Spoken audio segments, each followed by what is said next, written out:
আমরা তোমাদের স্বাগতম আজকের এই ক্লাসটা। এটা হলো তোমাদের বিজ্ঞানের প্রথম চ্যাপ্টার ক্লাস 8 এর। এই অধ্যায়টা সবার জন্য বলে অনেক কঠিন। তোমাদের এই অধ্যায়টা আজকের এই ক্লাসটা তুমি খালি একবার দেখো, তোমার এই পুরো অধ্যায়টা একবারে সুন্দরভাবে ক্লিয়ার হয়ে যাবে। আর এখানে সবকিছু দেওয়া আছে কিভাবে কি হয়। এই স্লাইডটা কিন্তু তোমাদের লিংকেও কমেন্ট লিংকেও দেওয়া হবে। তাহলে ভিডিওটা আর না বাড়ায় শুরু। অনেক স্টুডেন্টরা বললো যে ভাইয়া আমার এই অধ্যায়টা সবচেয়ে কঠিন লাগে। এই অধ্যায়টা বিজ্ঞানে এই তোমাদের ক্লাস 8 এর যে বিজ্ঞান বইটায় ওটা তোমাদের বলে সবচেয়ে কঠিন একটা অধ্যায়। এবং এই অধ্যায় এত কিছু আছে যা মুখস্থ করার জন্য স্টুডেন্টরা পারেই না মুখস্থ করতে, এবং পরীক্ষা একটা ভালো নাম্বার তুলতে পারে না। তাই আজকের এই ভিডিওটা একবার দেখো, তোমাকে এই শ্রেণীবিন্যাসের একবারে বিগিনার থেকে একবারে প্রো লেভেল পর্যন্ত তোমাকে আমি সব বুঝিয়ে দিব। এই ভিডিওটা দেখার পর আশা করি তোমার আর কোনো ভিডিও বা স্যারের কাছে পড়াই লাগবে না এই টপিক নিয়ে, কারণ তুমি এই টপিক নিয়ে পরে সবকিছু বোঝা শুরু করে দিবে। তাহলে আর বেশি কথা না বাড়াই, দি কনসেপ্ট ল্যাবের আজকের এই ভিডিওতে তোমাদের সবাইকে স্বাগতম। প্রথমেই শুরু করছি তোমাকে একটা সামারি দিয়ে, একটা সংক্ষিপ্ত একটা বিশ্লেষণ দিয়ে, একটা ভিডিও দ্বারা, অ্যানিমেশন ভিডিও দ্বারা। হ্যালো এভরিওয়ান, আজকের এই এক্সপ্লেনারে আপনাদের স্বাগত জানাচ্ছি। আচ্ছা, ভাবুন তো একটা বিশাল লাইব্রেরি যেখানে লাখ লাখ বই, কিন্তু কোনো ক্যাটালগ নেই, কি অবস্থা হবে? প্রাণী জগৎটাও কিন্তু ঠিক এরকমই একটা বিশাল লাইব্রেরি।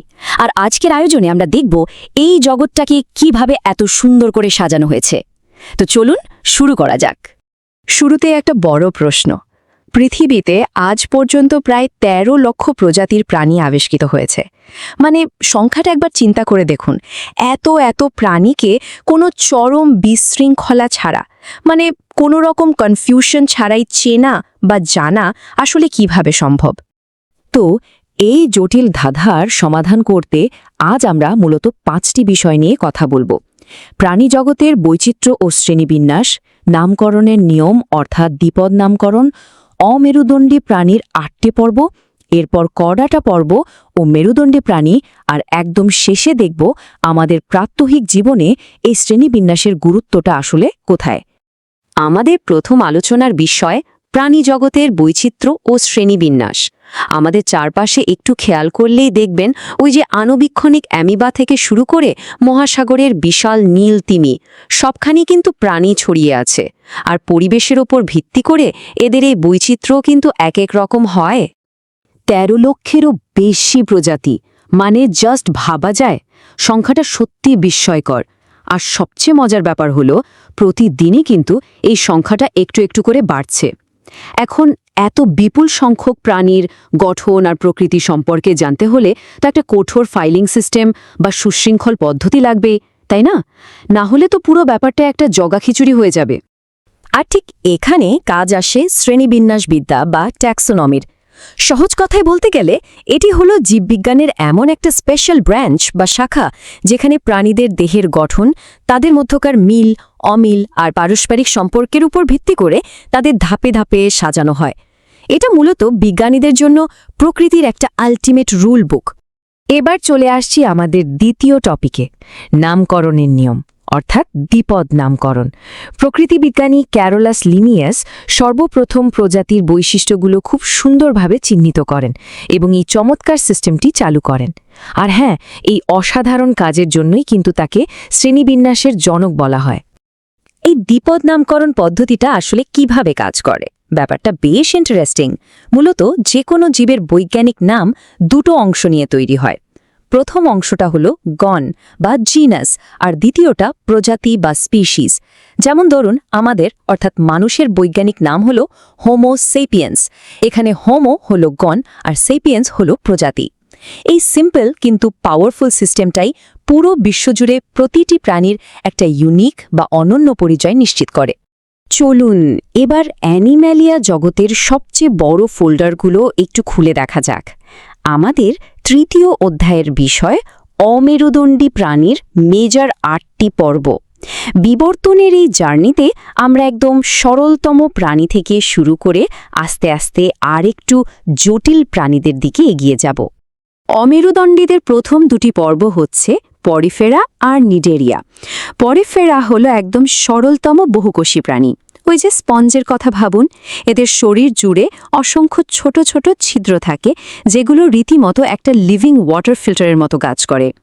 অন্যদিকে নিডেরিয়া পর্বের প্রাণীদের দেহে ভ্রূণীয় কোষ স্তর থাকে দুটো, আর এদের বাইরের স্তরে বা একটোডার্মে থাকে স্পেশাল এক ধরনের কোষ যাকে বলে নিডোসাইট। বিশ্বাস করুন, শিকার ধরা আর আত্মরক্ষায় এই কোষগুলো একদম জাদুর মতো কাজ করে। বিবর্তনের সিঁড়িতে প্রাণীরা কিভাবে আরও একটু একটু করে অ্যাডভান্সড হচ্ছে, এবার সেটা খেয়াল করুন। যেমন প্ল্যাটিহেলমিনথেস বা চ্যাপ্টা কৃমিদের কথাই ধরুন, এদের বর্জ্য নিষ্কাশনের জন্য বিশেষ শিখা অঙ্গ বা ফ্লেম সেল থাকে। আর নেমাটোডা বা গোল কৃমিদের গঠন আবার আরেকটু আলাদা। এদের দেহ নলাকার আর পৌষ্টিক নালীটা সম্পূর্ণ একমুখী, অর্থাৎ এদের মুখ ও পায়ু দুটো ছিদ্রই থাকে। মূল বিষয়টা কিন্তু সেই অভিযোজন। এবার অ্যানিলিডা পর্বের দিকে তাকালে সেটা আরও ক্লিয়ার হবে। এদের দেহটাও নলাকার, কিন্তু খণ্ড খণ্ড করা। চলাচলের জন্য এদের প্রতিটি খণ্ডে সিটা নামের ক্ষুদ্র কিছু অঙ্গ থাকে। এই সিটাগুলো এদেরকে মাটির ভেতর দিয়ে খুব মসৃণভাবে চলতে সাহায্য করে। আমাদের অতি পরিচিত কেঁচো হলো এই পর্বের একটা দারুণ উদাহরণ। এবার আপনাদের একটা সত্যি রোমাঞ্চকর তথ্য দিই। আর্থ্রোপোডা হলো সমগ্র প্রাণী জগতের অ্যাবসলিউটলি সবচেয়ে বড় পর্ব। মানে শুধু সংখ্যা আর বৈচিত্র্যের কথা চিন্তা করলে এই বিশাল গোষ্ঠীটা আক্ষরিক অর্থেই পুরো প্রাণীজগতে রাজত্ব করছে। কিন্তু আর্থ্রোপোডের যে এই অবিশ্বাস্য সাফল্যের পেছনে রহস্যটা আসলে কি? ওয়েল, এদের শরীর, মস্তক, বক্ষ ও উদর এই তিনটে স্পষ্ট অংশে বিভক্ত, আর থাকে সন্ধিযুক্ত বা জয়েন্টেড উপাঙ্গ। এছাড়াও এদের মাথায় একজোড়া চমৎকার পুঞ্জাক্ষী থাকে এবং নরম দেহটা একটা শক্ত কাইটিন আবরণী দিয়ে মোড়ানো থাকে। বিবর্তনের এই উইনিং ফর্মুলা বা দারুণ বর্মটাই এদেরকে পৃথিবীর প্রায় প্রতিটি কোণায় টিকে থাকতে সাহায্য করেছে। অমেরুদণ্ডী প্রাণীদের এই ট্যুরটা আমরা শেষ করব মলাস্কা এবং একাইনোডার্মাটা দিয়ে। মলাস্কা পর্বের প্রাণী যেমন ধরুন শামুক, এদের নরম দেহটা একটা শক্ত খোলসের ভেতরে নিরাপদে থাকে, আর এরা পেশিবহুল পা দিয়ে চলাফেরা করে। অন্যদিকে আছে একাইনোডার্মাটার, যেমন তারামাছ বা স্টারফিশ।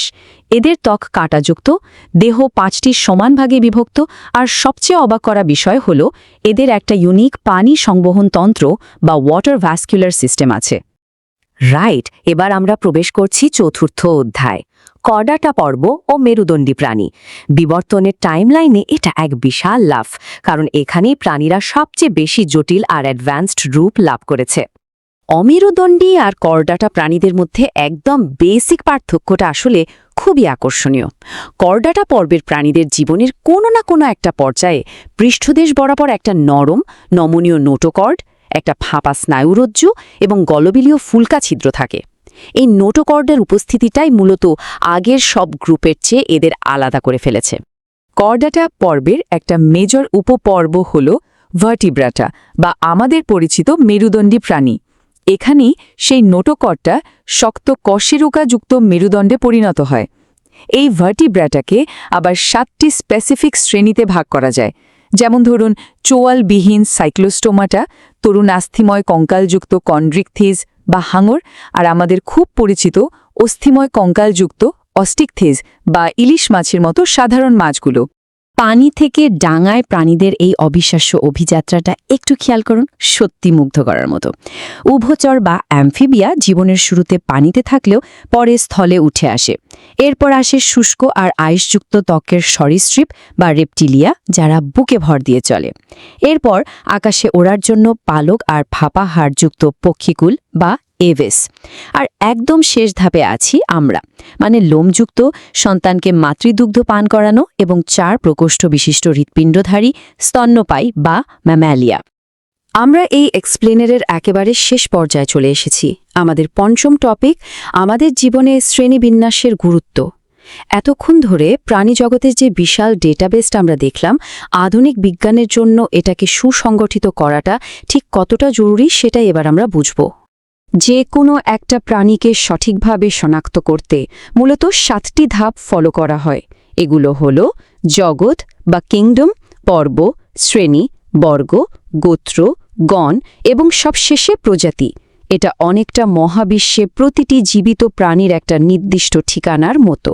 এই সিস্টেমটার কারণেই খুব সহজে আর অল্প সময়ে পৃথিবীর যে কোনো প্রাণী সম্পর্কে আমরা একেবারে নিখুঁত আর পরিকল্পিত জ্ঞান অর্জন করতে পারি। পরিশেষে আজকের এই বিশ্লেষণটি শেষ করার আগে একটা চিন্তার খোরাক রেখে যেতে চাই। প্রতিদিন যেহেতু নতুন নতুন প্রজাতির প্রাণী আবিষ্কৃত হচ্ছে, ভাবুন তো শ্রেণীবিন্যাসের এই বিশাল মানচিত্রে তারা আসলে কোথায় গিয়ে জায়গা পাবে? ট্যাক্সোনমি বা শ্রেণীবিন্যাস কিন্তু শুধুই একটা স্থির তালিকা নয়, বরং এটা হলো প্রকৃতির অসীম বৈচিত্র্যের একটা জীবন্ত এক্সপ্যান্ডিং মানচিত্র।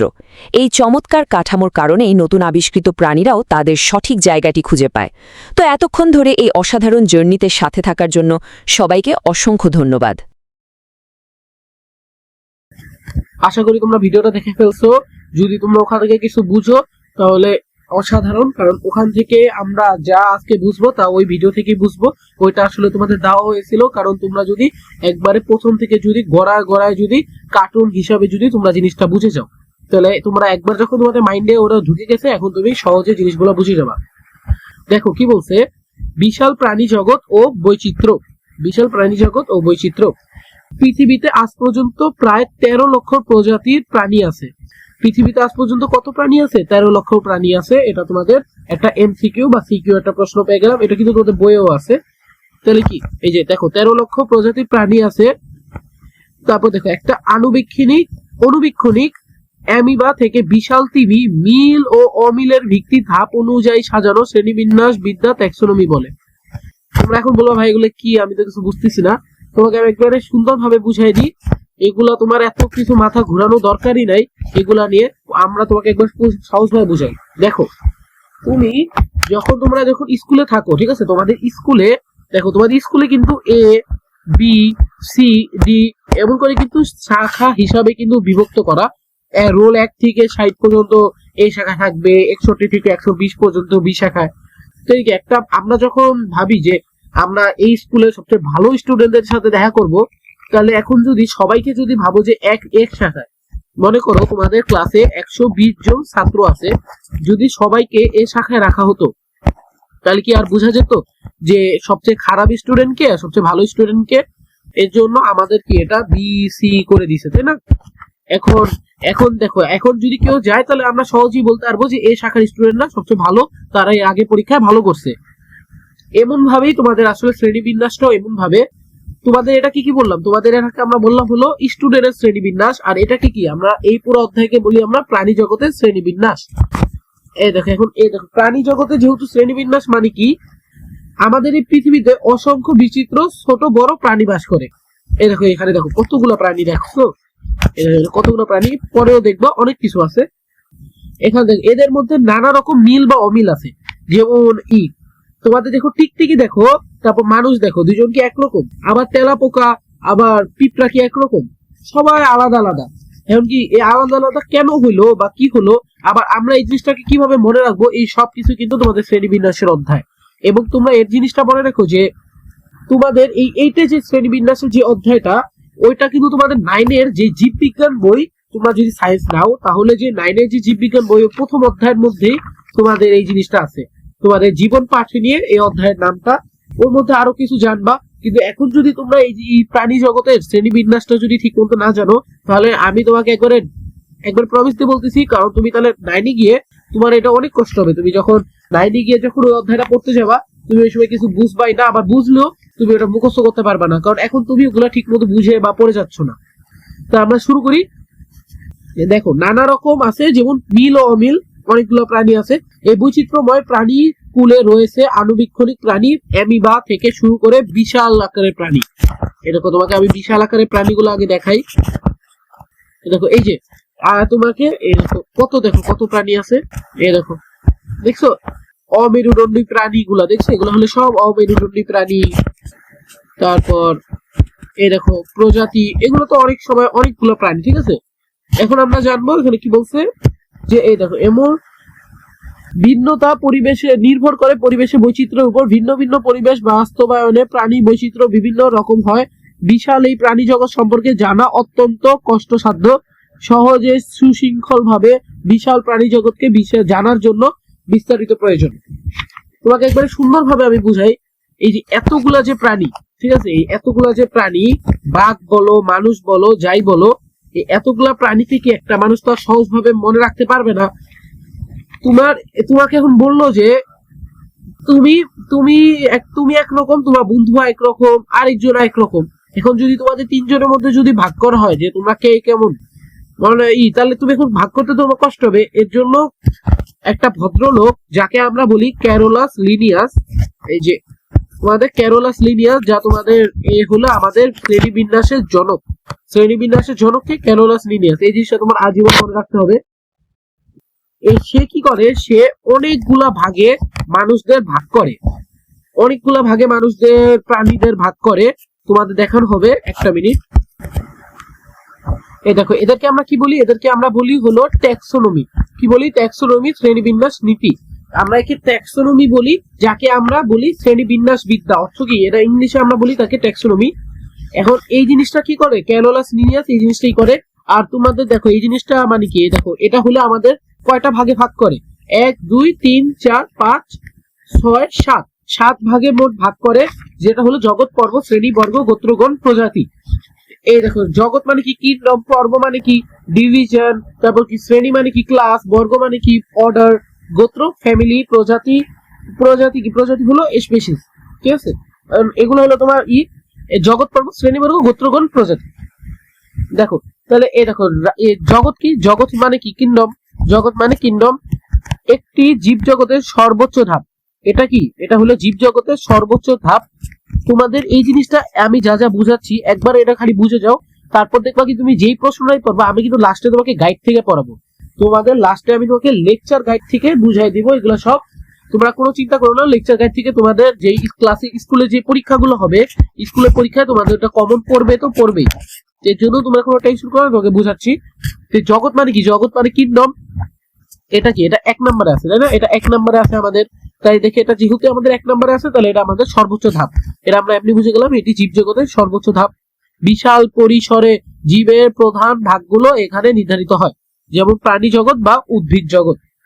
এই জগতের মধ্যে কি কি হয়, এই আমাদের যে জগৎগুলা, এই জগতের মধ্যে কি হয়, এই আমার যে প্রাণীগুলা মানে এরা হলো সর্বোচ্চ ধাপ। এখানে প্রাণী থেকে শুরু করে এই উদ্ভিদ সবাই এই এখানে থাকে, জগতের মধ্যে বাস করে। ঠিক আছে, এরপরে হলো আমাদের পর্ব, পর্ব বা বিভাগ। ঠিক আছে, এই দেখো, জীবের শরীরের মৌলিক কাঠামো বা মেরুদণ্ডে উপস্থিত প্রধান দৈহিক বৈশিষ্ট্যের ভিত্তিতে এই ভাগ করা।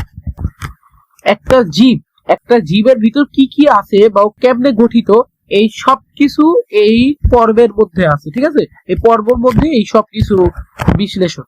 শ্রেণী কি, একটি পর্বের মধ্যে থাকা জীবদের যখন আরো কাছাকাছি কিছু সুনির্দিষ্ট মিল পাওয়া যায় তখন তাদের একটি শ্রেণীতে রাখা হয়, যেমন স্তন্যপায়ী।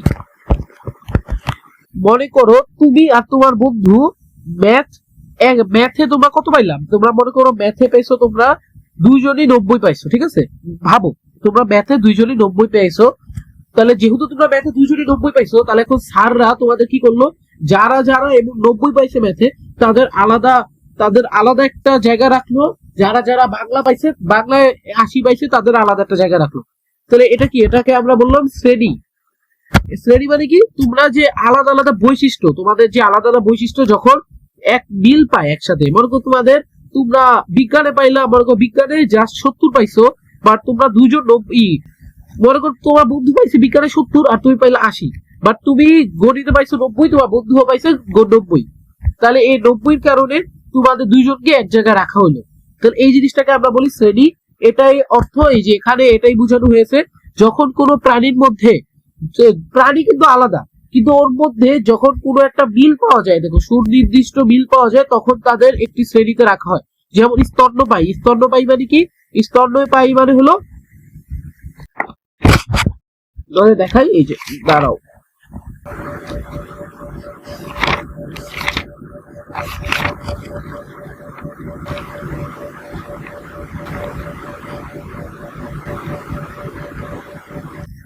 স্তন্যপায়ী মানে হলো যারা বুকের দুধ খাওয়ায় তাদেরকে আমরা বলি স্তন্যপায়ী। ঠিক আছে, যারা বুকে দুধ খাওয়ায় তাদেরকে আমরা বলি স্তন্যপায়ী। এবার দেখো, এবার হলো আমাদের বর্গ। নির্দিষ্ট খাদ্যাভ্যাস বা জীবনীতির রীতিনীতির মিল আছে এমন প্রাণীদের নিয়ে বর্গ গঠিত, যেমন মাংসাশী বা তৃণভোজী। ভাবো তো, মনে করো তুমি তোমার বন্ধু দুইজন আছো, ঠিক আছে? এখন তোমরা দুইজন আছো, তোমরা দুইজন কিন্তু তুমি শাক পছন্দ করলেও একজন কিন্তু শাক পছন্দ করে না, কিন্তু তুমি কিন্তু মাংস অনেক পছন্দ করো, ও কিন্তু মাংস অনেক পছন্দ করে। তাই দেখে তোমাদের দুজনকে আবার এক জায়গায় রাখা হলো, এই জিনিসটাকে বলি আমরা বর্গ। দেখো, সুনির্দিষ্ট খাদ্যাভ্যাস বা জীবনীতির মিল আছে। জীব রীতিনীতি মানে কি? এই যে তোমাদের মনে করো চলাফেরা, মনে করো তোমরা এক সময় ঘুম থেকে উঠো, এক সময় হাঁটো, এক সময় ঘর থেকে বাইরে যাও, তোমাদের মস্তিষ্ক একই রকম ভাবে কাজ করে, এগুলাকে আমরা বলি জীবন রীতিনীতি। তোমাদের জীবনের মধ্যে, এই জীবনে তোমাদের যা যা হয়, ঠিক আছে, রীতিনীতি গুলা, ওগুলাকে বলি আমরা বর্গ। ওগুলা বর্গের মধ্যে পড়ছে। যেমন মানে কি বুঝলাম, যে প্রাণীদের, যখন কোনো প্রাণী একই খাদ্যাভ্যাস বা একই জীবন রীতিনীতির মধ্যে থাকে, তখন তাদের বর্গের মধ্যে তাদের ফেলানো হয় বা বর্গের মধ্যে তাদের অন্তর্ভুক্ত করা হয়, তারা বর্গের অন্তর্ভুক্ত প্রাণী। গোত্র কি? গোত্র মানে ফ্যামিলি। একই ধরনের বংশগত মিল রয়েছে এমন কতগুলো গণকে একত্রে একটি গোত্রের অন্তর্ভুক্ত করা হয়।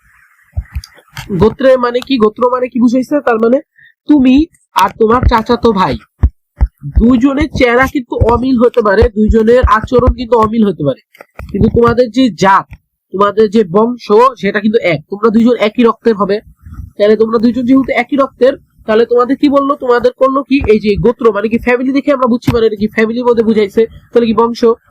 বংশের মধ্যে কি করলো? এই যে তোমরা দুইজন একই বংশের দেখে, তাই দেখে তোমাদের একটা জায়গায় রাখলো, ঠিক আছে, তোমাদের দুইজনকে এক জায়গায় রাখলো। তোমাদের যতই অমিল থাকুক, কিন্তু তোমাদের বংশ এক দেখে তোমাদের এক জায়গায় রাখলো। এবার কি গণ? গণ মানে কি? গণ মানে জিনাস, এটি প্রজাতির নিকটবর্তী স্তর। এটা কিন্তু তোমাদের যে প্রজাতির, এই যে দেখো তোমাদের আমরা যে বললাম এই জগৎ, এটা কিন্তু তোমাদের, আমার কিন্তু এটা একবার 9 থেকে শুরু করে 8-এ এই প্রশ্নটা কিন্তু আমাদের এসকিউ তে আসছে। মানে কি এসকিউ? মানে শর্ট কোয়েশ্চেন। শর্ট কোয়েশ্চেনে কিন্তু এই প্রশ্নটা আসছে যে সবচেয়ে উপরের স্তর কোনটি, মানে সবচেয়ে উপরের প্রাণী কোনটি, স্তরের প্রাণী কোনটি, আর সবচেয়ে নিচের প্রাণী কোনটি। কারণ আমি তো এটা বুঝি না, এটা বলতে কি বুঝাইছে। তার মানে আমি তারপর বুঝছি যে জগতের যে কথা বুঝাইছে, জগৎ হলো কি সর্বোচ্চ ধাপ, আর সর্বনিম্ন ধাপ কেটা? সর্বনিম্ন ধাপ হলো আমাদের এই প্রজাতি, ঠিক আছে, এই প্রজাতি হলো আমাদের সর্বনিম্ন ধাপ। তাহলে এরকম গণ কি বুঝাইছে আমাদের? গণ কি? এটা হলো প্রজাতির নিকটবর্তী স্তর। এই যে প্রজাতি দেখছো, এই যে প্রজাতির নিকটবর্তী স্তর, মানে কি প্রজাতির সাথে একটু মিল রয়েছে আর প্রজাতির এক ধাপ উপরে। এটা হলো প্রজাতি থেকে মনে করো একটু একটু মিল রয়েছে, কিন্তু আবার ওর থেকে মনে করো উপরে, কিন্তু এটা কিন্তু একবার শেষ ধাপ না, এটা থেকে উপরে, ঠিক আছে, এটা আমাদের এখানে বুঝেছে। তারপর দেখো, বিবর্তনীয় ভাবে একই উৎস থেকে আসা বা খুব কাছাকাছি সম্পর্কে প্রাণীরা এখানে থাকে। মনে করো এই যে আমরা জানি যে সরি, ডাইনোসর কি বিলুপ্ত হয়ে গেছে। এখন অনেক প্রাণী দেখবা যে আস্তে আস্তে বিবর্তন হয়, যেমন বিজ্ঞানের ভাষায়, যা সত্য কিনা আমরা কেউই জানি না, বাট বিজ্ঞানের ভাষায় বলা হয়েছে যে এই বানর থেকে কি এসেছে? বানর থেকে মানুষ এসেছে, বা মাংকি যাকে আমরা বলি, মাংকি থেকে কি মানুষ এসেছে, এরা আমরা সবাই জানি, বা বিজ্ঞানের ভাষায় এটা বলা যায়, বাট এটা তোমাদের ধর্মগ্রন্থে এটা না, সরি। তাহলে এই জিনিসটা এখানে বুঝাইছে, বিবর্তন ভাবে যখন কোনো প্রাণী যখন এই খুব কাছাকাছি চলে আসে, লাইক বানর আর মানুষ, কিন্তু তাহলে কি হলো? একই প্রজাতির হয়ে গেল, কারণ বানর মানুষের অনেক কাছাকাছি হয়ে গেল, কারণ এটা বিবর্তন ভাবে সে আসলো। বা খুব কাছাকাছি সম্পর্কে, মানে তো বুঝতোই, তোমার আর তোমার চাচাতো ভাইয়ের যেমন সম্পর্কটা খুব কাছাকাছি, অমন টাইপের। যখন আমার মনে করো আমার কাজ আর ওর কাজ যখন একই থাকে, তখন আমরা বলি খুব কাছাকাছি। এমনই যখন কোনো প্রাণীর আচরণ আর এই প্রাণীর অন্য প্রাণীর আচরণ যখন খুব নিকটবর্তী থাকে, তখন তাকে আমরা গণে অন্তর্ভুক্ত হয়ে যায়। প্রজাতি, এটা হলো সর্বনিম্ন ধাপ, কিন্তু সর্বনিম্ন ধাপ, এই পুরা শ্রেণীবিন্যাসের সবচেয়ে নিম্ন ধাপ কি? প্রজাতি। এটি ট্যাক্সোনমির ক্ষুদ্রতম এবং মূল একক। এই জিনিসটা কি? ট্যাক্সোনমি কি? মানে শ্রেণীবিন্যাস বিদ্যা। এই 7টা জিনিস কার মধ্যে আসে? ট্যাক্সোনমির মধ্যে আসে, যাকে আমরা বলি শ্রেণীবিন্যাস বিদ্যা। তোমাকে আমি সব দেখাবো যে আরো কি কি আছে ট্যাক্সোনমি ছাড়া, আর কি কি আছে, এটা তোমরা 9-এ উঠলে পড়বা, বাট আমি তোকে আরো দেখাবো। তোমরা চিন্তা নিও না। দেখো তাহলে স্পেসিস এটা হলো ট্যাক্সোনমি মূল একক। এটি একটি প্রজাতির অন্তর্ভুক্ত সদস্যেরা নিজেদের মধ্যে প্রজনন করতে পারে এবং প্রজননক্ষম সন্তান জন্ম দিতে পারে। এটা বলতে কি বুঝাইছে? আমাদের প্রজনন বলতে কি বুঝায়? আমাদের প্রজনন বলতে বুঝায় এই যখন কোনো প্রাণীর মিলন হওয়ার পর যখন কোনো বাচ্চার জন্ম হয় তখন তাকে আমরা বলি প্রজনন। ঠিক আছে, এই দেখো এখন কি বুঝেছি, ট্যাক্সোনমি ক্ষুদ্র মূল একক, এটা প্রজাতির অন্তর্গত। মনে করো যখন এক প্রাণী আরেক প্রাণীর সাথে, একটা প্রাণী অন্য একটা প্রাণীর সাথে যখন প্রজনন করতে পারবে তখন তাকে আমরা এই প্রজাতির মধ্যে তারা অন্তর্ভুক্ত থাকে। ঠিক আছে, এই প্রজাতির মধ্যে কি কি প্রাণী অন্তর্ভুক্ত? যারা ও কিন্তু ভিন্ন প্রাণী, কিন্তু ভিন্ন প্রাণী, তারপরও কিন্তু ওরা অন্য প্রজাতির সাথে কিন্তু প্রজনন করতে পারে। আমরা এটা বুঝলাম, ট্যাক্সোনমি আমরা পুরো ইতিহাসটা বুঝলাম। এখন তোমাকে দেখাবো যে আরো ট্যাক্সোনমির মধ্যে ছাড়া আরো কি কি আছে। এটা হলো 9 এর আলাদা বই। এ দেখো 9 এর বই, এটা আমাদের, একে আমরা বলি জীববিজ্ঞান। এটা তোমাদের দশম শ্রেণীতে এই জিনিসটা আসবে। এই দেখো, এই যে আমরা এখন যা পড়লাম তা ছিল আমাদের এই অধ্যায় থেকে। এই দেখো এই অধ্যায় থেকে আমাদের ট্যাক্সোনমি, শ্রেণীবিন্যাস বিদ্যা বা ট্যাক্সোনমি, জীবের শ্রেণীবিন্যাস এবং তার রীতিনীতিগুলো এস শাখার আলোচ্য বিষয়। দেখছো এই যে দেখো তোমাদের এখানে দেখো আরো আছে। এই যে দেখো দেখছো এই মোনেরা, তারপর সুপার কিংডম, ইউক্যারিওটা, তারপর দেখো এই যে অ্যামেলিয়া যেখানে আমরা বসবাস করি, দেখো বাঘ, তারপরে দেখো সব এখানে দেখো রাজ্য, পর্ব, শ্রেণী, বর্গ, গোত্র, গণ, তারপর প্রজাতি। দেখছো এই যে এখানে দেখো এখানে সব আছে। তারপর দেখো দ্বিপদ নাম, এই যে তোমাদের এটা হলো তোমাদের ক্যারোলাস লিনিয়াস, যে কি করেন যে আমাদের তোমাদের এই দেখো এখানে আমি তোকে দেখাই, এই যে এই জিনিসটা দেখছো, এই জিনিসটা এটা হলো তোমাদের ক্যারোলাস লিনিয়াস কি করেন, এই দুইটা সুপার কিংডম বানায়, যাকে আমরা বলি প্রোক্যারিওটা, ইউক্যারিওটা। এই দুইটা সুপার কিংডম সে বানান। তারপর আমাদের যে আর.এস. হুইটটেকার 1969 সালে কি করেন, এই দুইটা আছে না, এই দুইটা কিন্তু এই দুইটার মধ্যে এই সবগুলো প্রাণী তোমাদের যে ক্যারোলাস লিনিয়াস যে বসাই দিছিল, সে করছে কি দুইটা থেকে আরো 5টা বানাইছে, যাকে আমরা বলি রাজ্য 1, রাজ্য 5 পর্যন্ত, মোনেরা, প্রসিস্টা, ফানজাই, প্লান্টি, তারপর অ্যানিমেলিয়া। এখন তারপর কে কি করে, আরগুলিস তোমাদেরকে দেখাই। এই দেখো মার্গুলিস, ঠিক আছে, এই যে মার্গুলিস কি করেন, পরবর্তীকালে মার্গুলিস 1974 সালে তোমাদের এই যে 5টা যে শ্রেণীবিন্যাস না, এই 5টা শ্রেণীবিন্যাসকে দুইটা এই যে তোমাদের ক্যারোলাস লিনিয়ার যে দুইটা শ্রেণীবিন্যাস বানাইছিল, ওই শ্রেণীবিন্যাসের মধ্যে দুইজনকে অন্তর্ভুক্ত করে ফেলেন। ঠিক আছে, এটা হলো তোমাদের আসলে মূল থিমটা, তোমরা বুঝছো। এবার আমরা আবার ক্লাসে ফিরে যাই। আসলাম বইয়ে এসে দেখো এই যে প্রথমেই লেখা, পৃথিবীর অসংখ্য বিচিত্র ছোট বড় প্রাণী বাস করে, এদের মধ্যে রয়েছে নানা রকম মিল অমিল। এই বৈচিত্র্যময় প্রাণীকুলে রয়েছে আনুবীক্ষণিক প্রাণী। এই দেখো এই জিনিসটা একবারে তোমার দেখো, এটা আমি তোকে একবারে প্রথমেই পড়াইছিলাম। প্রাণী অ্যামিবা থেকে শুরু করে, এই দেখো কি লেখছে এখানে, অ্যামিবা থেকে শুরু করে বিশাল আকারের বড়, এই দেখো অ্যামিবা থেকে শুরু করে বিশাল আকারের প্রাণী, দেখো এই যে তিমি পর্যন্ত, দেখছো আকারের তিমি। এই জিনিসটা কিন্তু তোমার একবারে প্রথমেই পড়াইছিলাম, আমাদের যে স্লাইডটা ওটা কিন্তু তোমরা পেয়ে যাবে, কমেন্টে দেখবা। যে দেখো অ্যামিবা থেকে শুরু করে বিশাল আকারের তিমি। প্রাণী বিভিন্নতা নির্ভর করে পরিবেশের বৈচিত্র্যের উপর। তোমাকে একবারে প্রথমে এই জিনিসটা বুঝাই দিচ্ছি, তাই দেখে আমাদের আর এই জিনিসটা বোঝা লাগবে না। দেখো যে এখানে অনেকগুলো প্রাণী দেওয়া আছে, তেলাপোকা, তারপর স্টারফিশ, তারপর টিকটিকি, এগুলা কি প্রাণী বসবাস, এগুলো কি আর এগুলো কি না, এগুলো আমরা সব এখন ডিসকাস করব। প্রাণী জগতের শ্রেণীবিন্যাস, যাকে আমরা কি বললাম, ট্যাক্সোনমি বলি। এবারে কি লিখতে, আমাদের যে চারপাশে যতগুলো প্রাণী আছে সবকিছু কি এই প্রাণী জগতের মধ্যে শ্রেণীবিন্যাসের মধ্যে আসে। এখন দেখো এই যে আজ পর্যন্ত প্রায় 13 লক্ষ জন প্রজাতির প্রাণী আবিষ্কৃত হয়েছে, 13 লক্ষ জন। আর প্রতিনিয়ত এদের মধ্যে সংখ্যা বেড়েই চলছে। বিপুল সংখ্যক প্রাণীর গঠন ও আকৃতি প্রকৃতি জ্ঞান অর্জনের সহজ উপায় হলো শ্রেণীবিন্যাস। দেখো এই যে 13 লক্ষটা যে প্রাণী আছে, এটা যদি শ্রেণীবিন্যাস না করতো তাহলে আমরা কখনই বুঝতে পারতাম না যে কোন প্রাণী দেখতে কেমন বা কোন প্রাণীর মধ্যে কি বৈচিত্র্য আছে। ঠিক আছে, দেখো এই যে আমরা এখন গেলাম এই আমাদের এটা শেষ। এই দেখো দেখছো একে কি বলি আমরা, এই যে শ্রেণীবিন্যাস বিদ্যা বা ট্যাক্সোনমি। দেখো এই যে প্রজাতির মধ্যে, এই দেখো প্রজাতির মধ্যে সবচেয়ে নিচের ধাপ বা একক, এই যে প্রজাতি হলো শ্রেণীবিন্যাসের সবচেয়ে নিচের ধাপ বা একক। আমি তোমাকে একটু আগে যে একটা জায়গায় পড়াইলাম ওখানে কিন্তু আমি তোমাকে একবারে ভালো মতো বলে দিচ্ছি যে কি কি আছে আমাদের, জগৎ, পর্ব, শ্রেণী, বর্গ, গোত্রগণ, প্রজাতি। আর এই যে প্রজাতি কি, প্রজাতি হলো একবারে সবচেয়ে শেষ, দেখো সবচেয়ে নিচের ধাপ। কত সবচেয়ে নিচের ধাপ, এই দেখো তোমাদের এটা হাইলাইট করে দিই, এটা হলো তোমাদের সবচেয়ে নিচের ধাপ। একটা ভাই তোমাদের এটা জিনিসটাকে আমি এটা হইতেছে না কেন, এটাই বুঝতেছি না।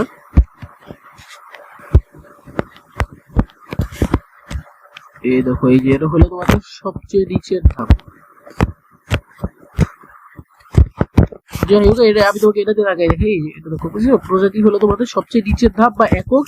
এই যে যেমন মানুষ, কুনো ব্যাগ বা কবুতর বা ইত্যাদি এক এর একটি প্রজাতি।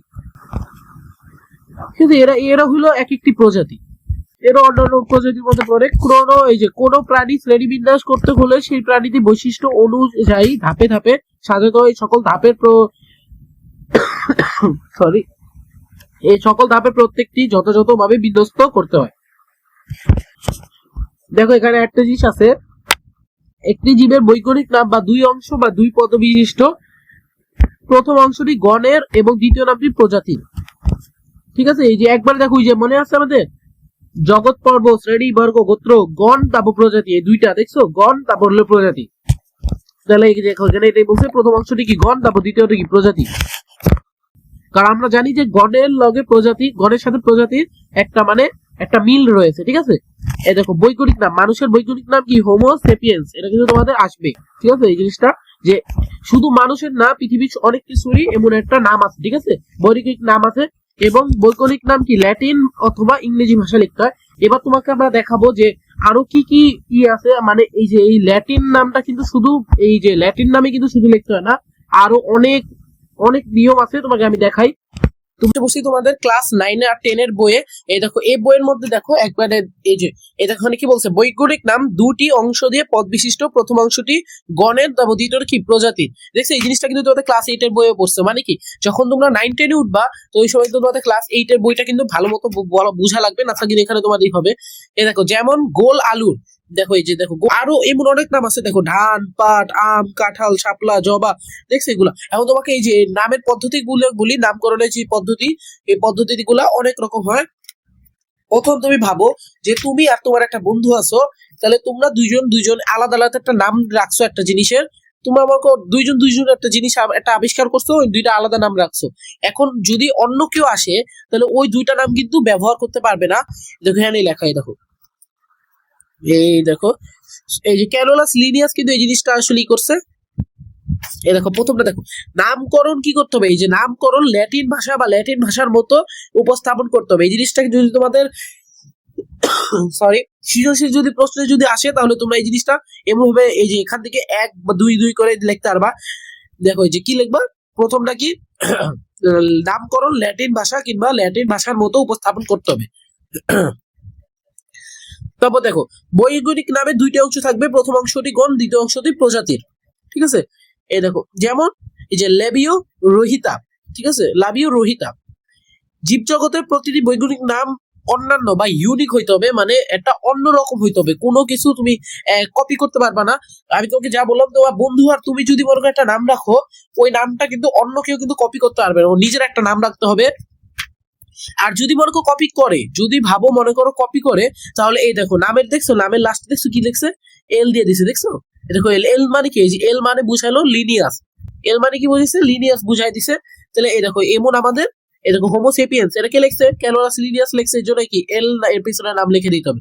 ঠিক আছে, এটা হলো তোমাদের নিয়ম। আর ল্যাটিন ভাষা কি করতে হবে, ল্যাটিন ভাষা তোমাদের সবসময় একটু বেকাতেরা ভাবে লিখতে হবে। লাইক তোমাদের এই যে নামটাকে তোমাদের দেখো এই যে নামগুলো দেখছো, এই নামগুলো দেখো, এই দেখছো এইচ কিন্তু তোমাদের সোজা নাই, একটু হলো বেকা আছে, একটু হলো তোমাদের বেকা আছে। আর দেখো প্রথম অংশটা কি, প্রথম অংশটা বড় হাতের, প্রথম অংশটা বড় হাতের, বাকি সব অংশ ছোট হাতের হতে হবে। আর দ্বিতীয়ত তোমাদের নামের নিচে এই নামটা লেখার পর নামের দুইটি অংশ থাকছে না, এই যে আমরা কিন্তু জানি নামের প্রথম অংশটি কি গণ, দ্বিতীয় অংশটি প্রজাতি। দ্বিবংশী প্রজাতি। তাহলে এই প্রথম অংশে কি একটা দাগ, নিচের আর একটা অংশে কি একটা দাগ। এটা হলো তোমাদের এগুলো সব নিয়ম। তোমাদের নিয়মটা তোমরা একদম সুন্দরভাবে লিখে দিবে। তোমরা তোমরা মনে হয় ওই জিনিসটা বুঝছো। এখন তোমাকে আমরা এই জিনিসটা বুঝাই। দেখো, শ্রেণীবিন্যাসের ইতিহাসে অরিস্টল, জন রে আর ক্যালোলাস লিনিয়াসের নাম উল্লেখযোগ্য।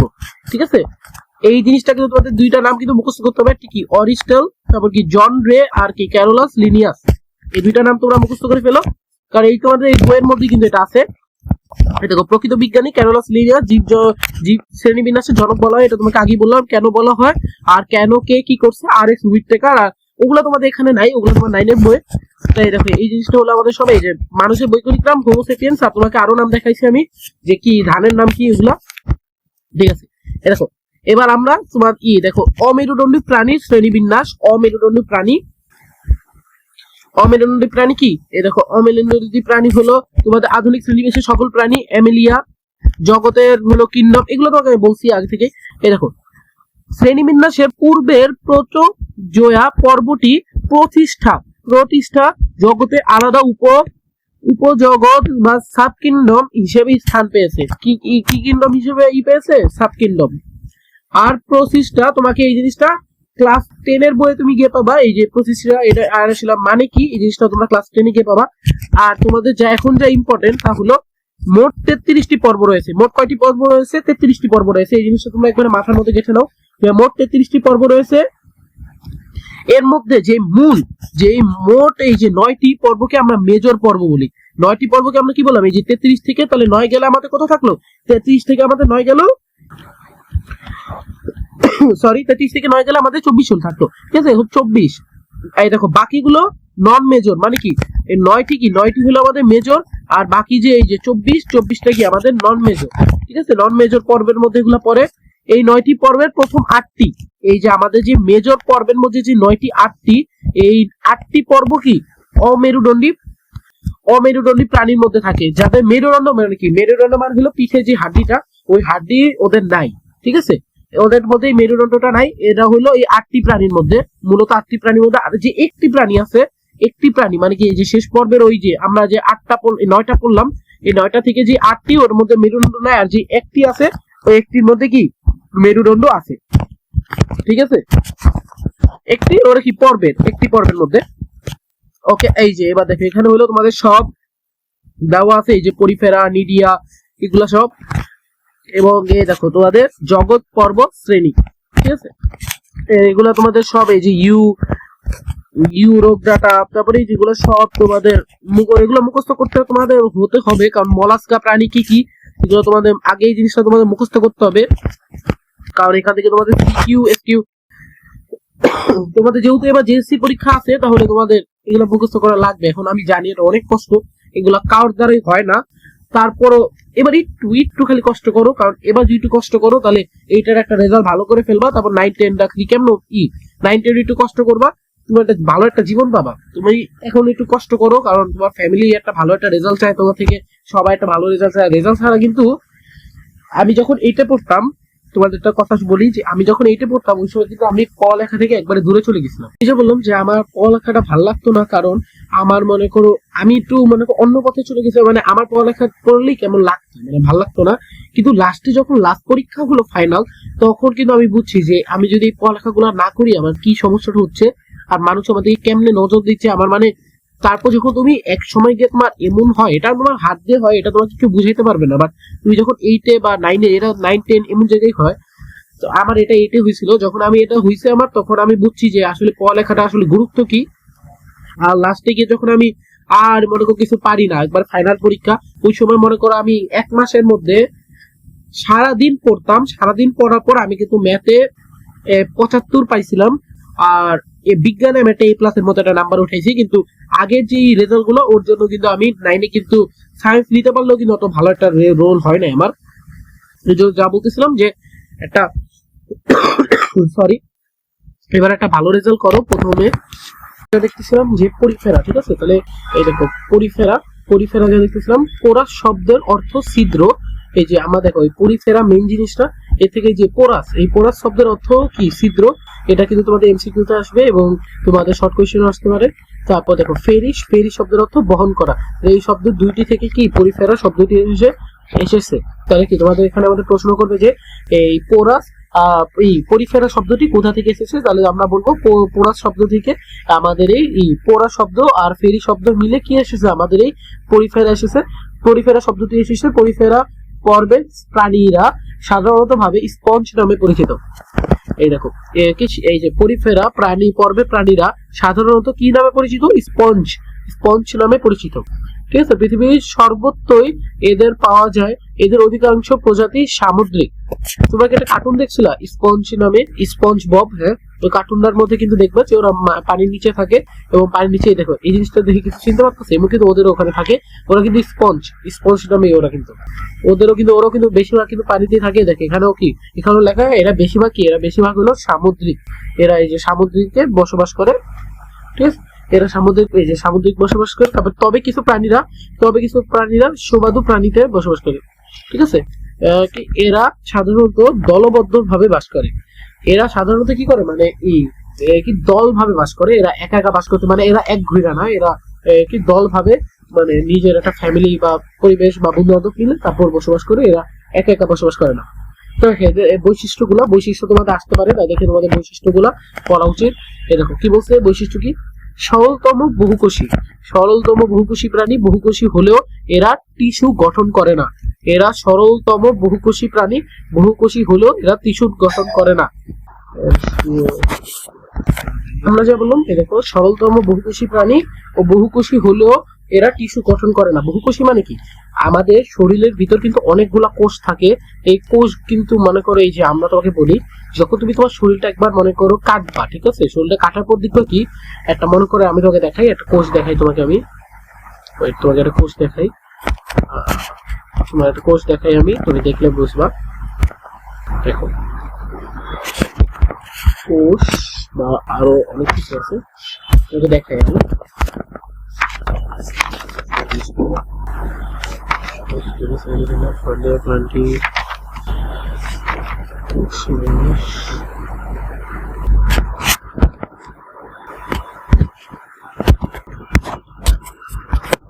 দেখো এটা হলো আমাদের উদ্ভিদের কোষ। তুমি যখন 10-এ উঠবা বা 9-এ উঠবা, 9-এর বই এটা পাবা তুমি, এই প্রাণী কোষ আর উদ্ভিদ কোষটা। দেখো এর মধ্যে দেখো এটা কি কি, এগুলো এখন তোমার লাগবে না। এগুলো যখন তুমি 10-এ উঠবা ওই সময় তোমার এগুলো 9 বা 10 ওই সময় এটা তোমার লাগবে, এখন তোমার এটা লাগবে না। তো এখনের জন্য এটা তুমি প্যারা নিও না, জাস্ট তোমাকে দেখানোর জন্য বললাম যে কোষটা কেমন দেখতে, জাস্ট খালি তুমি একবার বুঝে নাও কোষ দেখতে কেমন বা কোষ কি। এবার দেখো এরা মানে কি বুঝেছে, মানে অনেকগুলা কোষ। এই যে তুমি যে দেখলা না একটা গোল করে একটা জিনিস, এই গোলের ভিতরে অনেক কিছু দেওয়া। তাহলে এই যে এই দেখো ভাবো, মনে করো এই যে একটা গোল হলো কোষ, ঠিক আছে, অনেকগুলা কোষ মনে করো মিলে যখনই হয় ওকে আমরা বলি হলো বহুকোষী। ঠিক আছে, তাহলে এই যে এই পুরা জিনিসটাকে আমরা বলি হলো কোষ, পুরা জিনিসটাকে বলি কোষ। এখন আরো মনে করো এমন গোল বাঁধতে মনে করো, তাহলে ওকে আমরা বললাম কোষ। এই দেখো এর জন্য আমরা এখানে বলছি কি বহুকোষী। এটা দেখো, এটা দেখছো বহুকোষী প্রাণী। এই যে আমরা কি বলবো, একে সরলতম বহুকোষী। সরল মানে কি, সরল মানে সোজা। ঠিক আছে, বহুকোষী হলেও এরা টিস্যু গঠন করে না। বহুকোষী হলেও কি এরা টিস্যু, আমাদের যখন কোষ যখন তুমি কাটবা, কোষ কাটার পর দেখবা কি তুমি একটা টিস্যু পাবা। ঠিক আছে, টিস্যুর মতো, এটা কিন্তু তোমাদের ওয়াশরুমের টিস্যু না, এটা জাস্ট এটা মানে এটা আমাদের একটা নাম দিছে এই কোষের, আমাদের কোষের ভিতরে যে একটা জিনিস ওকে নাম দিতে হলে আমরা টিস্যু। ঠিক আছে, তাহলে এই যে আমরা টিস্যু বুঝলাম। হ্যাঁ দেখো টিস্যুর গঠন কিন্তু করে না। দেখো দেহ প্রাচীর অসংখ্য ছিদ্র যুক্ত। এই যে দেহ, এই যে দেহর মধ্যে আছে না, দেহের মধ্যে অনেক মনে করো ছিদ্র অনেক ক্ষুদ্র বুঝছো ছিদ্র। ঠিক আছে, এই ছিদ্র পথে পানির সাথে অক্সিজেন খাদ্য বস্তু প্রবেশ করে। এই জিনিসটা তোমাদের আসবে যে পরিফেরারা কিভাবে খাদ্য করে। এগুলো কিন্তু তোমার সবাই একবার এই বৈশিষ্ট্যগুলা, আমি জানি অনেক কষ্ট হবে, বাট তোমার এগুলো মুখস্থ করতেই হবে, আর কিছু করার নাই। এখন তো কিছু করার নাই, গাইড থেকে পড়লে তোমার সহজ হয়ে যাবে। এই যে এই ছিদ্রপথে পানির সাথে অক্সিজেন ও খাদ্য বস্তু প্রবেশ করে। ঠিক আছে, এই ছিদ্রগুলো আছে না, আমরা কি দেখলাম এই যে একবার একটা যে ছিদ্র, এই ছিদ্রর ভিতর এই যে ছিদ্র এই যে ছিদ্রর মধ্যে কি এই যে এই খাদ্য, তারপর অক্সিজেন আছে না, অক্সিজেন মনে করে এই যে এখান থেকে মনে করে প্রবেশ করে। এই যে এভাবে মনে করো ওরা খাবার দাবার খায়। কোন পৃথক সুগঠিত হলে অঙ্গ ও তন্ত্র থাকে না। কোন পৃথক সুগঠিত কলা, ঠিক আছে, পৃথক সুগঠিত কলা, অঙ্গ আর তন্ত্র এর মধ্যে থাকে না। এখন তোমার বুঝা লাগবে না যে এই সুগঠিত কলা বা অঙ্গতন্ত্র কি। অঙ্গ তো আমরা বুঝি, বা তন্ত্র এগুলো বুঝা লাগবে না। কারণ এখন এগুলো বুঝলে মনে করে এমনি বুঝতেছো না, মাথার মধ্যে কি ঢুকাবে এগুলা। তো এখন তোমার লাগবে না, জাস্ট তুমি এগুলো লিখে দিবা। এরপর দেখো বিদারিয়া, বিদারিয়া বা কি বলে আমরা সিন্দারিয়া, সিন্দারিয়া। এই দেখো সিডি ডাইকয়েড নামক বিশেষ বৈশিষ্ট্যপূর্ণ কোষের থেকে নাম থেকে এই পর্বের নামকরণ করা হয়েছে। এই পর্ব ইত্যপূর্বে সিলেন্টারেটা নামে পরিচিত। দেখো এই জিনিসটা তোমার আবার এই জিনিসটা তুমি একবার রিডিং করে নিবা। একবার রিডিং করে নেওয়ার পর এই জিনিসটা মুখস্থ করে ফেলবা। এই দেখো এর পরেরটা আমরা যাই, এই যে এটা থেকে যে ঠিক আছে, এই যে বৈশিষ্ট্যগুলো একবার করে ফেলবা। আমি তোমাকে বুঝাই দিই। দেখো দুইটি ভ্রূণীয় কোষ স্তর দ্বারা গঠিত। ভ্রূণীয় কোষ মানে এই যে আমাদের যে কোষটা আসে, এই যেগুলো তুমি যখন 9-10 উঠবা ওই সময় তোমার এই ভ্রূণীয় তুমি পড়তে পারবা। কারণ এখন যদি তোমাকে ভ্রূণীয় বোঝাইতে যাই তাহলে মনে করো ক্লাস এটার মধ্যেই শেষ হয়ে যাবে। ঠিক আছে, এটা কি উদাহরণ কি হাইড্রা আর অবেলিয়া, এই উদাহরণ সহ তোমরা খালি মুখস্থ করে ফেলবা। ঠিক আছে, এরকম প্লাটি হেলমেন্থিস প্লাটি হেলমেন্থিস। এই দেখো এটা কি বলছে, প্লাটি শব্দে থাকা চ্যাপ্টা অর্থ কি চ্যাপ্টা, আর হেলমেন্থিস শব্দের অর্থ কৃমি, তাহলে কি চ্যাপ্টা কৃমি। ঠিক আছে, এই শব্দ দুইটি থেকে এই যে প্লাটি হেলমেন্থিস এসেছে। এই প্রবেশ প্রাণীদের জীবনযাত্রা বেশ বৈচিত্র্যময়। আমরা তাহলে বুঝলাম এটা। এই জিনিসটা তোমাকে আমি স্লাইডে যখন দেখাবো ওই সময় বুঝবা। এখন আমরা দেখি, দেখো সাধারণ বৈশিষ্ট্য। ঠিক আছে, এইগুলা এটা হলো আমাদের কি বলে, একে বলে আমাদের অ্যানেলিডা বলে। তারপর আরেকটা আছে, আরেকটা হলো অর্থোপ্রোডা। ঠিক আছে, তারপর এই যে এগুলো তোমার যতগুলো আছে তুমি সব মুখস্থ করে ফেলবা। এখন আমরা আস্তে করে চলে যাই শ্রেণীবিন্যাসের প্রয়োজনীয়তা। এখন আমরা এটা প্রয়োজনীয়তা একবার করে ফেলি। লক্ষ লক্ষ প্রাণীকে পৃথকভাবে শনাক্ত করা অসম্ভব ব্যাপার। আমি তোমাকে একবার প্রথমে বলছি যে লক্ষ লক্ষ প্রাণী আমাদের এই পৃথিবীতে মোট কত লক্ষ আছে, 13 লক্ষ আছে। যে আমরা একবারে প্রথমে পড়ছিলাম, এই দেখো একবারে যদি প্রথমে আমরা যখন যাবো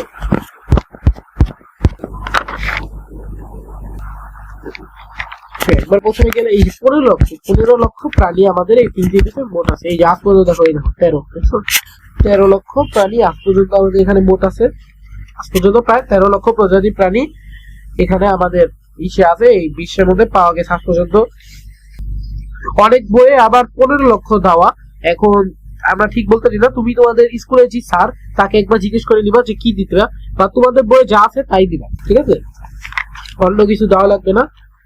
তাহলে এই দেখো আমরা কি বললাম, শ্রেণীবিন্যাসের প্রয়োজনীয়তা কি। শ্রেণীবিন্যাসের প্রয়োজনীয়তা হলো, শ্রেণীবিন্যাসের প্রয়োজনীয়তা আমরা আগেই একবার দেখছি। কেন? কারণ আমাদের এই পৃথিবীতে অনেক প্রজাতির মানুষ আছে, অনেক প্রজাতির প্রাণীগুলো আছে। তাদের যদি এক এক করে শনাক্ত ও তার বৈশিষ্ট্য যদি জানতে হয় তাহলে এটা একটা স্বাভাবিক একটা মানুষের প্রতি অসম্ভব ব্যাপার, আর আমাদের জন্য এটা অসম্ভব হয়ে যাবে। তাই দেখে আমরা কি করলাম, আলাদা আলাদা বৈশিষ্ট্যকে আলাদা আলাদা ভাগ করলাম। যে আমরা প্রথমে দেখলাম কি কয়েকগুলা প্রাণীকে এক বৈশিষ্ট্যে ভাগ করছে, আর কয়েকগুলা প্রাণীকে আবার অন্য বৈশিষ্ট্যে ভাগ করছে। বৈশিষ্ট্যে ভাগ করে এই যেগুলো পাইছে আমাদের এই জিনিসটা, একে আমরা বলি কি শ্রেণীবিন্যাসের প্রয়োজনীয়তা। আর এই যে দেখো একবারে যে প্রথমে পড়াইছিলাম যে জগৎ, পর্ব, শ্রেণী, বর্গ, গোত্রগণ, প্রজাতি। ঠিক আছে, এই জিনিসটা দেখো অনেক সময় পর্বকে উপপর্ব বা সাব ফিল্ম এ ভাগে ভাগ করা হয়। এই জিনিসটা তোমাদের 2টা মুখস্থ। ঠিক আছে, শ্রেণীবিন্যাসের সাহায্যে বিজ্ঞানসম্মত উপায়ে সহজে অল্প পরিশ্রমে অল্প সময়, আমি যা বললাম তাই। এখানে তুমি একবার লিখবার রিডিং করে নিও একবার। এবার নিচে চাই আমরা, দেখো নতুন শব্দ এই অর্থে আমরা যা শিখলাম। এবার চলো, এবার আমরা একটা এমসিকিউ কোয়েশ্চেন ট্রাই করি। বললাম তাই কিন্তু আমাদের স্লাইডে আছে। দেখো এবার আমরা একটা স্লাইডটা একবার পড়ে নিই, কারণ একবার আমাদের বই হয়ে গেছে। ঠিক আছে, এবার দেখো স্লাইডে আমরা প্রথম পড়বো পরিফেরা। ঠিক আছে, পরিফেরা কি, দেহে অসংখ্য ছিদ্র, তারপর কি অস্টিয়া থাকে, তারপর স্পঞ্জ নামে পরিচিত। ঠিক আছে, যেমন কি স্পঞ্জিলা, যে আমরা বই একবার পড়লাম। বইয়ের আমি বলি তোমাদের, আমি বইয়ের পৃষ্ঠা বলে দিই, যে 1 থেকে 3 নম্বর পৃষ্ঠা এখানে লেখাই আছে কত থেকে কত পৃষ্ঠার মধ্যে আছে। এরা একবারে প্রথমটাই পরিফেরা। তারপর দেখো এই যে নিডিয়া কি, এই নিডিয়া হলো দেহে, দেখো এই যে দেখাই, দেহে নিটোসাইড কোষ ও সিলেন্টেরন গ্রহর থাকে। গহ্বর, ঠিক আছে, থাকে এর, যেমন হাইড্রা। তারপর কি আবার এই যে প্লাটি হেলমিনথিস, কি দেহ চ্যাপ্টা, তারপরে আমরা যা বললাম তাই, এটা আমরা একবার করছি না। এই যে উদাহরণ, কয়েকটা উদাহরণ দিয়ে দিচ্ছি তোমাদের। এই দেখো, এই যে ফিতা কিরমি, এই যে এটা অনেকজন বুঝতেছিল না। তারপরে এই যে স্পঞ্জিলা কেমন দেখতে, দেখছো? এটা রিয়েল লাইফে দেখছো? এই স্পঞ্জিলা রিয়েল লাইফে দেখছো কেমন দেখতে? ওকে, তবে এই দেখো নেমাটোডা। নেমাটোডা কি? দেহ নলাকার, পুরুতক, তারপর কি কোষ্ঠী কণালী সম্পূর্ণ, তারপর কি যেমন গোল কৃমি, ঠিক আছে। তারপর কি অ্যানেলিডা, দেহ খণ্ডায়িত। তারপর কি নোফিডিয়া নামক রেচন অঙ্গ থাকে। রেচন কি? রেচন আমি তোকে একবারে ভালো মতো বুঝাই বলি যে রেচন হলো, আমরা এরা তো মনে 7-এ বা 7-এ মনে পড়ছো, এই জিনিসটা 7-এ ছিল। যখন কোনো কিছু খাবার পর, খাবার তুমি ভাত পানি যাই খেলা, ওটা হজম হয় না, হজম হওয়ার পর যে রেচন পদ্ধতিতে আমাদের ওটা যে ময়লা অংশ বা অস্বাস্থ্যকর যে অংশটা, মনে করো প্রোটিন, যে খাবারের মধ্যে যতটুকু জায়গা প্রোটিন নাই, ওটা কি করে আমাদের দেহ পায়খানা অবস্থা বা পায়খানা বা মূত্র বিসর্জন হিসাবে ওটাকে আমরা ফেলিয়ে দিই। এই জিনিসটাকে আমরা রেচন বলি। তারপর কি এই যে অর্থপ্রদান, বৃহত্তম পর্ব, সন্ধিযুক্ত উপাঙ্গ, তারপর কি হিমোসিল থাকে, যেমন প্রজাপতি, ঠিক আছে। এই জিনিসটা তোমার যদি বইয়ে যদি তোমার কষ্ট হয়, তাহলে তুমি জাস্ট এতটুকু করে দিও। এতটুকু করার পর যখন তোমরা বলবে বৈশিষ্ট্য লেখো, যাতে এতটুকু একটা বৈশিষ্ট্য লিখে দিবা উদাহরণ, ঠিক আছে। এবার দেখো আমরা এই যে এটাকে আমরা বলি কি, এটা হলো আমাদের কেঁচো, তারপর কি খণ্ডায়িত দেহ, দেখছো? এই যে দেখছো এগুলো কেঁচো, এই যে প্রজাপতি। তারপর দেখো এই যে কি মলাস্কা কি? দেহ নরম শক্ত খলসে ঢাকা। তারপর কি মেঠো পা দিয়ে চলাচল করে ফুলকার সাহায্যে, যেমন শামুক টামুক, দেখছো? তারপর এই যে একাইন্ড্রোনেরা, তারপর কি কাঁটাযুক্ত ত্বক, তারপর 5টি সমান ভাগে বিভক্ত। এই যে দেখো 5টি সমান ভাবে বিভক্ত, 1 2 3 4 5, ঠিক আছে। এই যে 1 2 3 4 আর উপরে একটা 5, ঠিক আছে। 5টি খণ্ডায়িত এন্ডোপ্লাজমিক। দেখো তারপর এই যে কর্ডাটা, মেরুদণ্ড প্রাণী শ্রেণীবিন্যাস। এই যে মেরুদণ্ড যাদের আছে, এই দেখো এই যে এর মেরুদণ্ড আছে, কর্ডাটা পড়বে প্রাণী। তো আমাদের আছে যে দেখো মেরুদণ্ড প্রাণী 7টি শ্রেণী।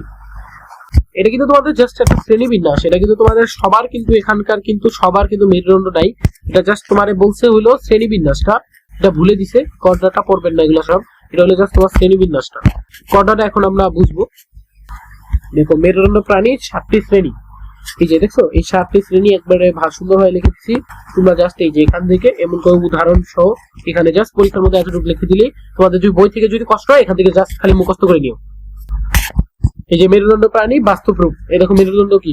মেরুদণ্ডীয়, দেখছো মেরুদণ্ডীয় প্রাণী, এই দেখো দেখছো এই এই এই আমার বাঘ। এই দেখো একটু কুইজ করি এবার আমরা। দেখো শ্রেণী বিন্যাসের জনক কে? অরিস্টল কিনা লিনিয়াস কিনা ডারউইন? আমরা সবাই জানি যে লিনিয়াস। তারপর কি তারামাস কোন পর্বে প্রাণী? বলতো তারামাস কোন পর্বে প্রাণী? মনে আছে আমরা যে বলছিলাম যে 5টা ই আছে, যার 5টা এমনি আছে, তাকে আমরা বলি হলো কি, দেখতে কেমন ছিল? এই যে 5টা 1 2 3 4, তারপর কি এটা হলো 5। এই দেখো দেখাই, উত্তর হবে আমাদের এন্ড্রোডার্মটা, ঠিক আছে। তারপর কি এই যে হিমোসিল থেকে কোন পর্ব? হিমোসিল থাকে কোন পর্বে? হিমোসিল থাকে আমাদের কোন পর্বে? অর্থপ্রোডা। হিমোসিল আমাদের কোন পর্বে থাকে? অর্থপ্রোডা। দেখো হিমোসিল সরি এই যে এখানে অর্থপ্রোডা, হিমোসিল আমাদের অর্থপ্রোডা থাকে, এটা হলো এন্ডোকাইন্ড্রোটা। তারপরে দেখো নেফ্রিডিয়া কোন প্রাণীর রেচনতন্ত্র? নেফ্রিডিয়া কোন প্রাণীর রেচনতন্ত্র? আমরা জানি তোমাদের এই যে এটা হলো তোমাদের কেঁচো, আর এটা হলো তোমাদের কেঁচো। এর উত্তর কি হবে? এর উত্তর হবে আমাদের কেঁচো। এই যে নেফ্রিডিয়া কোন পর্বের অঙ্গ? এই দেখো তোমাকে একবার দেখাই, একবার প্রথমে এটা আছে, এই যে এই দেখো এখানে আছে, এই যে নিফোডিয়া কোন পর্বেরই, এই দেখো এটা হলো আমাদের কৃমিটা, কি কই সরি আমাদের কেঁচোটা। কেঁচো কোনটা? আমাদের অ্যানিলিডিয়া, ঠিক আছে। আমাদের অ্যানোলিডিয়া হলো এই যে এটা, এই যে কেঁচো যোগ, দেহ খণ্ডায়িত এই যে নেফ্রিডিয়া নামক রেচন অঙ্গ, এই যে আমরা যা করছিলাম নেফ্রিডিয়া নামক রেচন অঙ্গ, এই যে রেচন অঙ্গ তাহলে কি লিখেছ, তাহলে এটা হয়ে গেল কি। তারপরে এই যে কোনটি শীতল রক্তের প্রাণী, কোনটি শীতল রক্তের প্রাণী, আমরা বললাম যে কোনো ব্যাংকে আমাদের শীতল রক্তের প্রাণী। তাহলে আমাদের কি এমসিকিউ শেষ, আমাদের এমসিকিউ সব শেষ। এবার কি আমাদের সিকিউ আমরা এই দেখো নিডোসাইট কি, এই দেখো নিডোসাইট কি এখানে লেখা, এই যে দেখো নিডোসাইট কি, নিডোরিয়া পর্বের বিশেষ কোষ যা শিকার ধরা বা আত্মরক্ষার কাজ করে, ঠিক আছে, আত্মরক্ষার কাজ করে। তারপর এগুলো বুঝাতে গেলে তোমার অনেক সময় লাগবে, আর এটাও এর জন্য তোমরা কি করবা, এই যে এগুলো সব আমি তোমাকে একটা লিঙ্ক একটা নাম্বার দিব না তোমাকে হোয়াটসঅ্যাপের, ওই নাম্বারের মধ্যে তুমি আমাকে ছবি পাঠিয়ে দিবা যে তোমরা এগুলা সব প্রশ্নের উত্তর দিবা, ঠিক আছে। তোমরা সব বুঝছো কিনা বুঝছো না কমেন্ট একবারে অনেস্ট রিভিউ দিবা, আর কি আমার ঠিক করা উচিত এই ভিডিওতে, বা কি আমি জানি আমি নতুন শুরু হয়েছে তাহলে অনেক ঝামেলা হইতে পারে, আমি জানি আমি কি একটা জাস্ট একটা নর্মাল একটা পেন ইউজ করতেছি এগুলো সব করার জন্য, এটা অনেক মানে বাজে একটা আর জাস্ট আমি এটা নর্মাল একটা ফোন দ্বারা এগুলো করতেছি, জানি তোমাদের কষ্ট হইতেছে এটা বুঝতে, আবার আমার ভয়েসটাও একটু আসে না, সাইডে ব্যাকগ্রাউন্ড নয়েজ আছে অনেক, আই নো দ্যাট, বাট কি আশা করি আস্তে আস্তে আমি ঠিক করে ফেলবো। এখনের জন্য কি তোমাদের সবার কাছে শুভকামনা রইলো যে তোমরা যদি পড়তে পারো আর যেটা ভালো রেজাল্ট করতে পারো, আমাকে কিন্তু তোমার ছবিটা পাঠায়ো। আল্লাহ হাফেজ। একটা তোমাদের একটা অনেকগুলা গাইড থেকে, লেকচার গাইড থেকে তোমাদের অনেকগুলা এসকিউ আর সিকিউ একসাথে করা হবে, অনেকগুলা 100-200টার মতো। তাহলে ওই ভিডিওটাও আমি কয়েকদিন পরই দিব, তোমরা যেদিন বলবো ওই দিন দিয়ে দিব।